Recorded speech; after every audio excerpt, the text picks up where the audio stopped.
estamos aqui para estudar a lição da Escola Sabatina. Aqui está a lição e o livro do autor que explica a lição. Eles estão juntos, na Missão Piauiense tem, ok? Não deixe de estudar diariamente a lição. Vamos lá?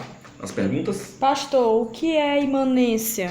Imanência é presença, está perto. Transcendência é estar longe. Transcendência é o metafísico que está para além de mim. E a imanência é a presença, tá, ok? Por exemplo, a encarnação de Jesus Cristo, ele tornou-se homem, um conosco. É a imanência porque ele compartilhou a história conosco e o tempo e o conhecimento, ok? Então na história de Daniel, Deus foi imanente porque ele deu um sonho para Nabucodonosor, revelou o sonho a Daniel, a interpretação, ele falou com eles, compartilhou da história e do tempo com eles. Então a imanência, toda vez que Deus penetra a sua vida, ele conta os cabelos da sua cabeça. Isso é imanência. Deus não está longe. Deus está longe e também está perto, né? Deus é um minuto e é um infinito ao mesmo tempo. Deus é eterno, mas também compartilha a nossa história, ok?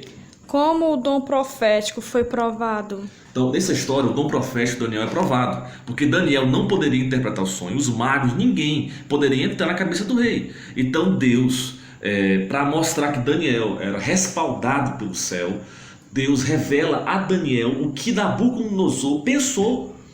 Veja, nem Satanás consegue entrar na sua cabeça, consegue saber os seus sonhos. E Nabucodonosor, ele testou Daniel. Então, a Bíblia diz para testar os profetas, testar os espíritos.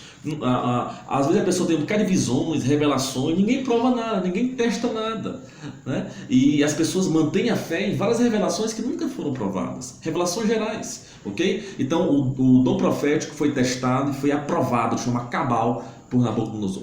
Qual o alcance do sonho? O alcance do sonho, lembra? Essa estátua é uma linha do tempo que vai se desenrolando. Começa no tempo de Nabucodonosor e vai passando por Medopécia, vai passando pela Grécia, vai passando por Roma, até os pés, que é a Europa dividida, até a pedra, que é o reino de Cristo.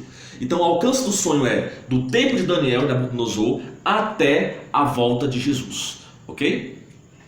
O que significa cada metal? Bom, era uma estátua dessa daqui, né? Mais ou menos isso, e a estátua tinha uma cabeça de ouro que representava Babilônia e Nabucodonosor. Depois a Medopécia de Xerxes, ali o império. Depois nós temos, inclusive o filme 300 fala de Xerxes, né? Medopécia aqui, teve uma guerra lá. Depois nós temos Grécia de Alexandre o Grande. Depois Roma, que sobe ao poder em 168 a.C. até 476. E os pés é a Europa dividida. Vocês sabem que a Europa, ela vem do Império Romano e ela surgiu com as 10 tribos bárbaras, né? Alamanes, que virou a Alemanha, francos, que virou a França, enfim. E depois vem a pedra. Interessante notar que cada metal, o metal na estátua vem diminuindo o valor e aumentando a dureza, né? O ouro da cabeça é mais valioso do que a prata do peito, só que a prata é mais dura do que o ouro. A prata é mais valiosa do que o bronze da barriga, mas o bronze é mais forte do que a prata. O ferro, o bronze é mais valioso do que o ferro das pernas, só que o ferro é mais forte do que o bronze.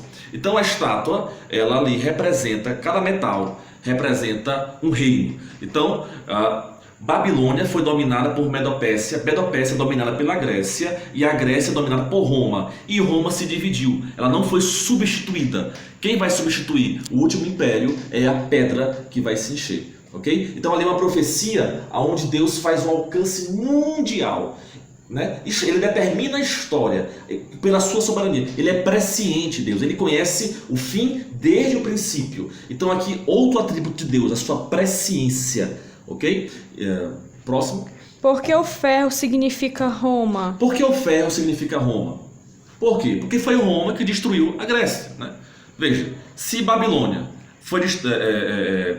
se Roma destruiu a Grécia e o ferro vem depois do bronze, é lógico que o próximo império, e o bronze é a Grécia, então o próximo império é o Império Romano. E na história, quem dominou a Grécia? O Império Romano, a cultura helenística, que se perpetuou até mesmo depois ali no Império Romano. Mas Jesus falou que Jesus e Lucas falam que esse império iria destruir Jerusalém, né?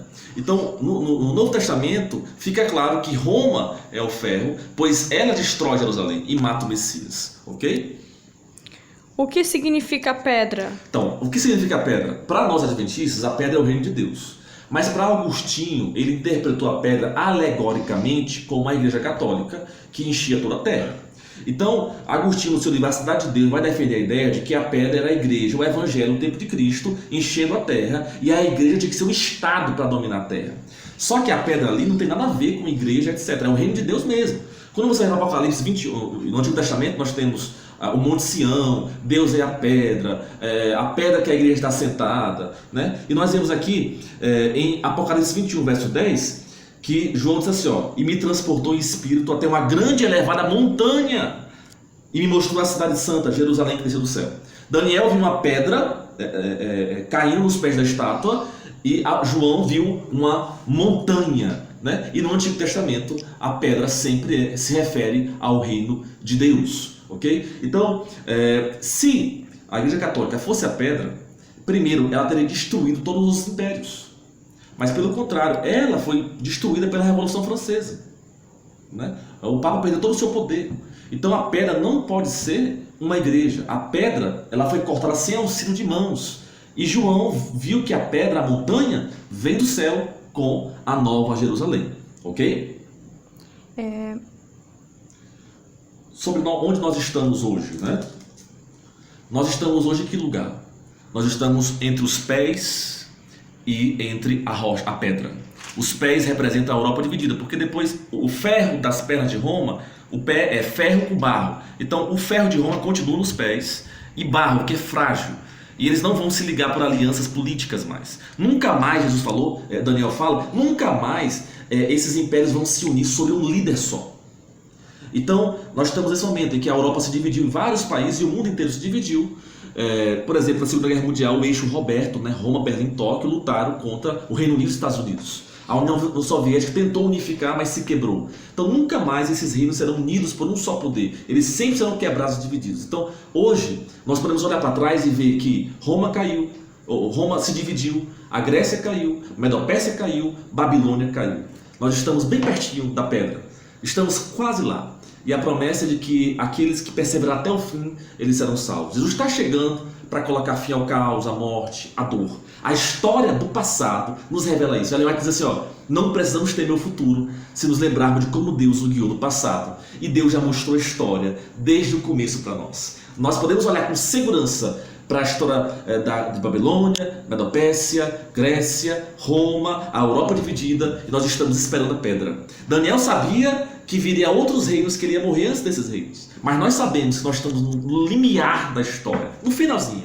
Deus nos abençoe e nos ajude a viver com esperança e divulgar esse evangelho, viver com os pés na terra e com os olhos no céu. Porque a pedra, o reino de Deus, irá encher essa terra. Até mais.